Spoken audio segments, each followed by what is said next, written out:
Shalom umat-umat Tuhan dimanapun saudara berada. Pada hari Sabat Tuhan yang diberkati ini kita bersyukur oleh karena Tuhan masih mau memberikan kebenaran firman-Nya. Dan pekabaran Tuhan pada hari Sabat Tuhan ini saya berikan judul tipe murid seperti siapakah kita. Dan ayat bersautannya terdapat di dalam Yohanes pasal 6 ayat 5 sampai ayatnya yang ke-11. Dan ayat intinya terdapat di dalam Yohanes 6 ayat 12 sampai ayatnya yang ke-13. Mari kita tunduk kepala, kita berdoa. Bapa di surga, pada hari Sabat Tuhan yang diberkati ini Tuhan, kami telah siap untuk menerima akan kebenaran firman Tuhan. Dan biarlah firman Tuhan ini akan menjadi pedoman di dalam kehidupan kami sebagai murid-murid Tuhan Yesus. Inilah semua kami Bapa di dalam nama Tuhan Yesus. Amin. Saudara-saudaraku yang diberkati Tuhan, jika kita membaca Yohanes pasal 6, di dalam pasal ini kita mendapati ada banyak orang yang berbondong-bondong mengikuti Yesus. Dan di atas bukit atau di dalam Yohanes pasal 6 ini disebut gunung, orang-orang itu mengelilingi Yesus. Dan kita tahu saudara-saudara pada zaman itu kekuasaan dipegang oleh pemerintahan Kekaisaran Romawi. Dan di bawah pemerintahan Kekaisaran Romawi ini, orang-orang Yahudi mengalami banyak tekanan. Salah satu tekanannya adalah secara keuangan, di mana mereka diwajibkan, diharuskan untuk membayar pajak kepada kaisar di Roma. Dan tekanan yang berikut adalah sudah pasti tekanan secara mental. Oleh karena itu, orang-orang Yahudi menginginkan kemerdekaan dari penjajahan bangsa Romawi. Saudara-saudara, orang Yahudi merindukan seorang atau sosok daripada pembebas, seorang juru selamat yang dapat membebaskan mereka dari penjajahan Romawi serta melepaskan mereka dari tekanan-tekanan yang mereka hadapi. Dan kita tahu pada saat itu muncullah sosok daripada Tuhan kita Yesus Kristus, di mana Yesus Kristus adalah pribadi yang luar biasa. Yesus melakukan mujizat-mujizat yang luar biasa. Yesus dapat mencelikan orang yang buta. Yesus dapat membuat orang lumpuh berjalan. Yesus dapat menyembuhkan orang yang sakit. Yesus dapat mengubah air menjadi anggur. Bahkan Yesus dapat meredahkan angin yang ribut. Oleh karena itu tidak heran saudara-saudara, banyak orang yang mengikuti Yesus karena mujizat-mujizat yang dilakukannya. Saudara-saudara, melalui mujizat atau kuasa-kuasa yang dibuat oleh Tuhan Yesus ini, Yesus ingin memproklamasikan bahwa Dia sesungguhnya adalah firman Allah yang datang untuk memberitakan kabar keselamatan kepada mereka. Saudara-saudara, sebagian besar orang yang mengikuti Yesus ini adalah orang-orang yang sangat menaruh pengharapan. Tidak heran orang-orang itu banyak yang berasal dari orang miskin, orang yang sedang sakit, dan juga dikatakan ada orang-orang ataupun anak-anak yang masih kecil. Saudara-saudara yang dikasihi Tuhan, pada saat itu Yesus juga melihat di atas bukit itu, di daerah yang terpencil itu, Yesus melihat bahwa orang-orang sudah mulai lapar. Saudara-saudara, sebenarnya Yesus mengetahui apa yang seharusnya dia buat. Yesus tahu apa yang seharusnya dia lakukan. Akan tetapi saudara-saudara, Yesus bertanya kepada Filipus di ayat yang ke-5. Pertanyaan itu sesungguhnya hanya ujian. Yesus ingin mengetahui bagaimana kepribadian daripada Filipus ini. Yesus ingin mengetahui bagaimana kepercayaan muridnya ini, Filipus ini, kepada dia. Di ayat 5, Yesus bertanya, di manakah kita akan membeli roti supaya orang-orang ini, supaya mereka ini dapat makan? Saudara-saudara, sekali lagi, pertanyaan ini merupakan ujian Yesus kepada Filipus. Dan di ayat yang ke-7, Filipus menjawab pertanyaan daripada Yesus. Di ayat 7 dikatakan, roti seharga 200 dinar tidak akan cukup untuk mereka ini. Saya ulangi, roti seharga 200 dinar tidak akan cukup untuk mereka ini. Saudara-saudara bisa bayangkan berapa banyak orang yang ada pada saat itu. Orang-orang yang mengelilingi Yesus pada saat itu. Kenapa? Karena pada zaman itu, upah pekerja adalah 1 dinar 1 hari. Saudara bisa bayangkan, ini 200 dinar. Itu artinya 2/3 gaji seorang pekerja selama 1 tahun. 2/3. Itu kurang lebih 8 bulan. Gaji 8 bulan untuk kasih makan mereka pada saat itu. Artinya orang yang ada di bukit itu atau di gunung itu adalah orang yang begitu banyak. Dan Filipus katakan, sekalipun mereka mendapatkan sepotong kecil roti, itu pun katanya tidak cukup. Saudara-saudara, itulah jawaban dari Filipus, salah satu murid daripada Tuhan Yesus. Akan tetapi saudara-saudara, di ayat yang ke-9, ada satu lagi murid Yesus, yang sesungguhnya Yesus tidak bertanya kepada dia. Tapi murid yang satu ini, yaitu Andreas, dia memberikan respon, dia menjawab kepada Yesus. Dia katakan di ayat 9, di sini ada seorang anak yang mempunyai 5 roti jelai dan 2 ikan. Saudara-saudara, dari jawaban kedua orang murid Yesus, kita dapat melihat bagaimana tanggapan ataupun respon dari 2 murid Yesus yang berbeda ini. Saudara-saudara, Filipus menjawab kepada Yesus karena ia ditanya oleh Yesus. Sedangkan Andreas, dia menjawab karena spontanitas. Ketika Yesus bertanya kepada Filipus tentang kebutuhan makan orang banyak, Filipus langsung menjawab. Dan kalau kita melihat jawaban daripada Filipus, maka jawaban daripada Filipus ini berhubungan dengan yang namanya uang, materi.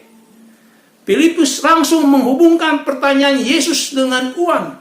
Filipus menjawab roti seharga 200 dinar tidak akan cukup untuk mereka. Saudara-saudara, hal yang berbeda dengan jawaban spontanitas daripada Andreas. Andreas menjawab seadanya, bahwa yang ada pada saat itu hanyalah 5 roti jelai dan juga 2 ekor ikan. Saudara-saudara, yang dibutuhkan oleh orang banyak pada saat itu adalah makanan, bukan uang. Kalaupun murid-murid mempunyai uang pada saat itu sebanyak 200 dinar, pertanyaannya di mana mereka akan membeli roti yang sangat banyak pada saat itu di tempat yang terpencil itu. Ingat saudara-saudara, mereka sedang berada di atas bukit, di atas gunung. Sudah barang tentu jaraknya tidak dekat dengan rumah atau tempat menjual roti. Saudara-saudaraku, jikalau kita melihat jawaban dari Filipus dan Andreas, sepertinya Filipus hanya memikirkan masalah uang, masalah duniawi.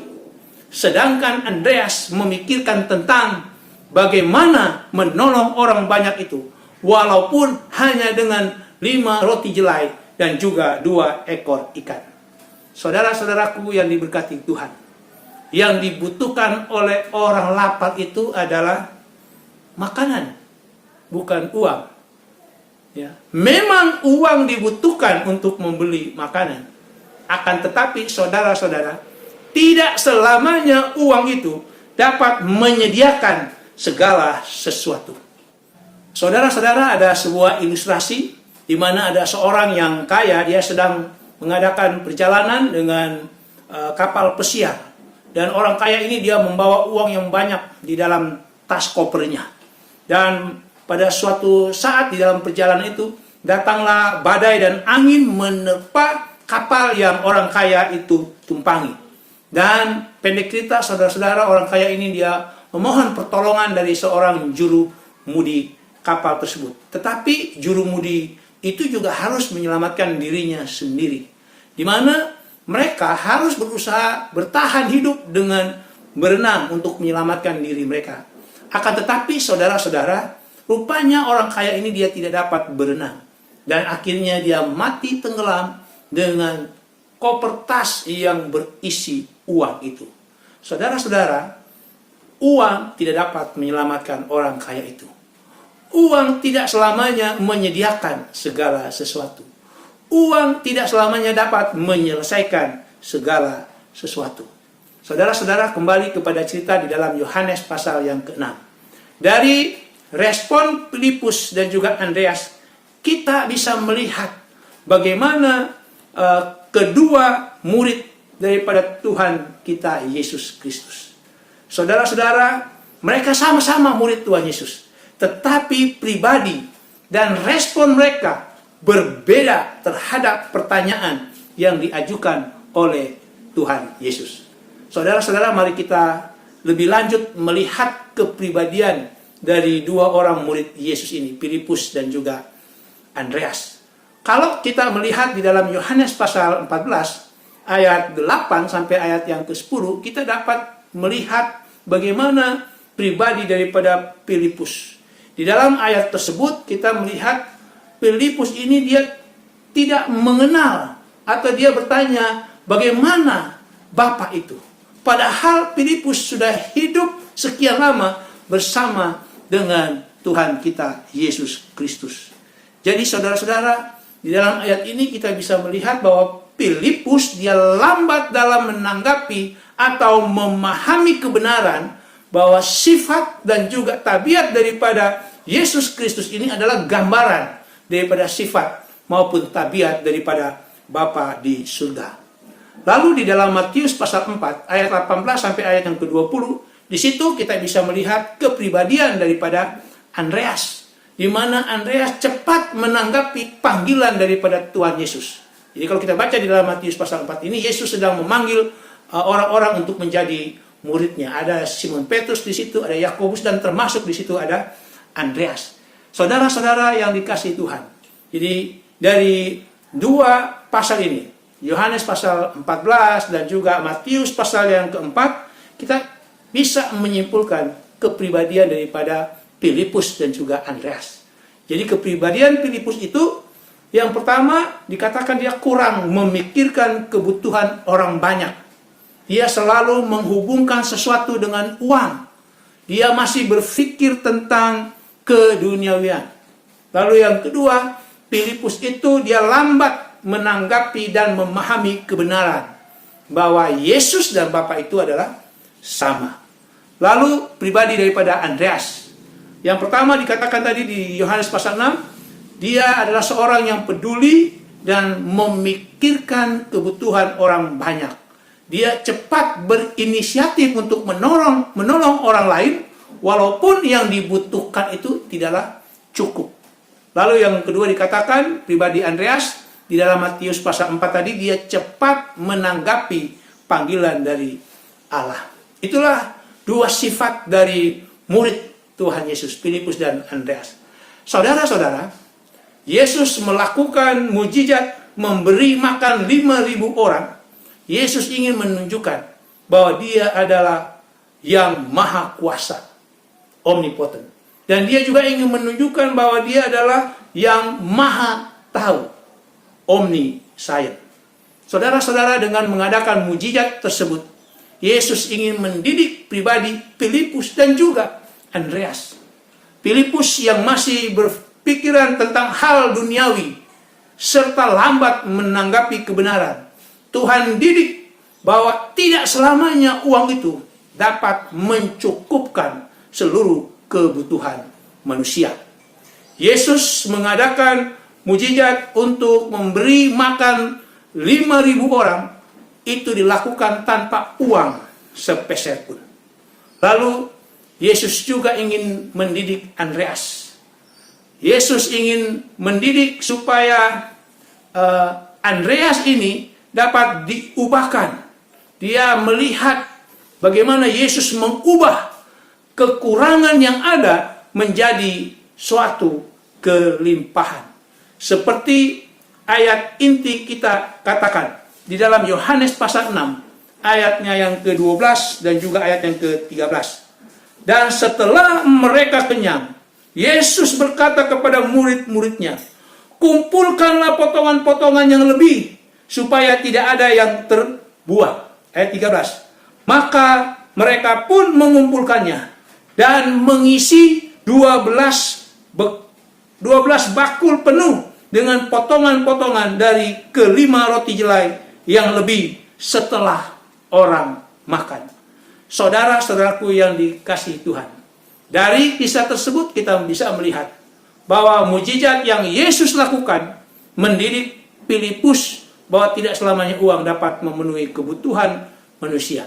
Dan melalui mujizat itu juga Yesus mendidik Andreas bahwa Allah akan mencukupkan kekurangan yang ada.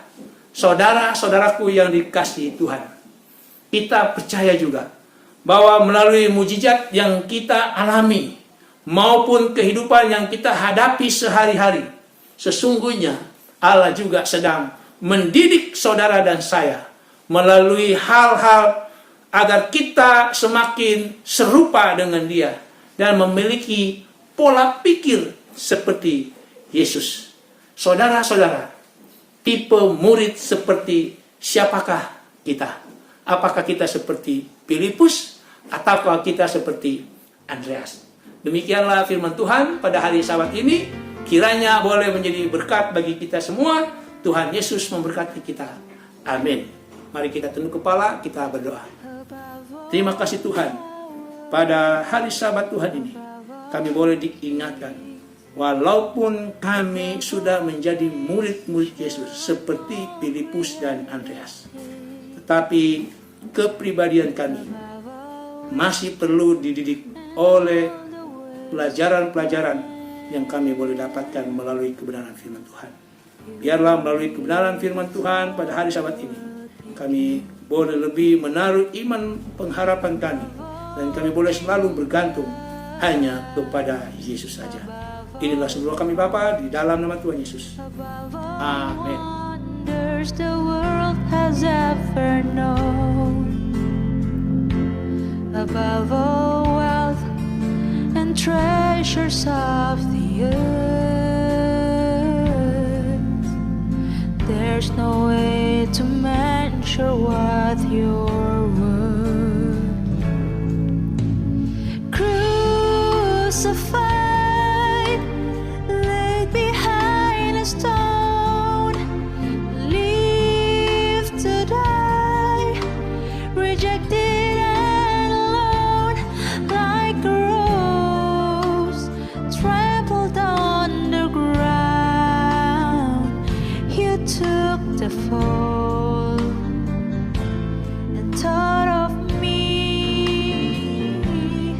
above all.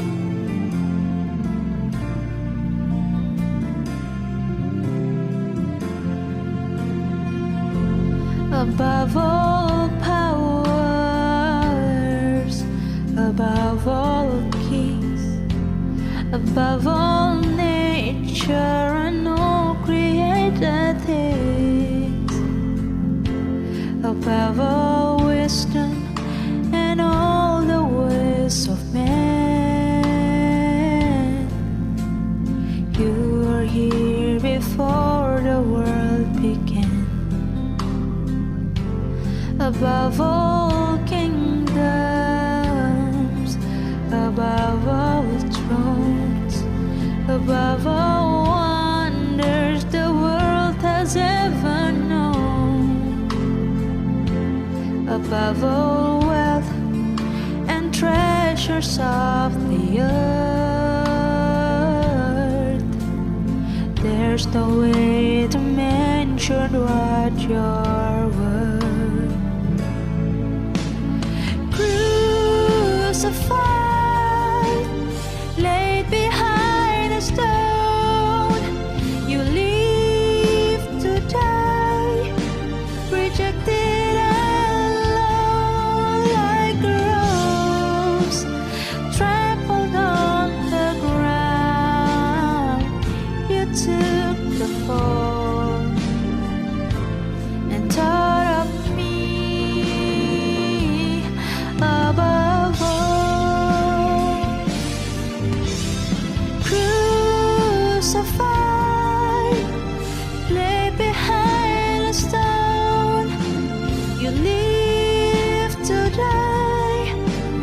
rejected.